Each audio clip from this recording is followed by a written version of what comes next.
তাদের দড়ি আর লাঠিগুলো ছুড়ে দিল, তখন সাধারণ মানুষের চোখে সেগুলো সাপ হয়ে কিলবিল করছিল। কিন্তু মুসা আলাইসাল্লাম যখন আল্লাহর হুকুমে তার লাঠিটি ফেললেন, মুহূর্তেই তা এক বিশাল অজগরে রূপ নিয়ে সব মিথ্যাকে গিলে ফেলল।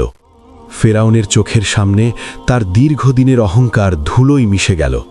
কিন্তু সবচেয়ে বড় আঘাতটি এলো তখন, যখন সেই জাদুকরেরাই মুসা আলাইসাল্লামের রবের প্রতি ঈমান এনে সিজদায় আমরা লুটিয়ে পড়ল। মুসা ও হারুনের রবের ওপর বিশ্বাস স্থাপন করলাম। এই দৃশ্য দেখে ফেরাউনের ভেতরে থাকা ঘৃণার আগ্নেয়গিরি ফেটে পড়ল। সে কাঁপতে কাঁপতে চিৎকার করে উঠল, আমার অনুমতি ছাড়া তোমরা তাকে মেনে নিলে? নিশ্চয়ই মুসা তবে বড় জাদুকর। আমি তোমাদের হাত পা বিপরীত দিকে কেটে ফেলব এবং খেজুর গাছে ফাঁসি দেব। সেই মায়াবী বিষাদময় মুহূর্তে জাদুকরদের কণ্ঠে কোনো ভয় ছিল না। তারা ধীরস্থিরভাবে বলল, তুমি যা করার করো, তুমি তো কেবল এই দুনিয়ার বিচারই করতে পারো। আমরা আমাদের রবের কাছে ফিরে যাব।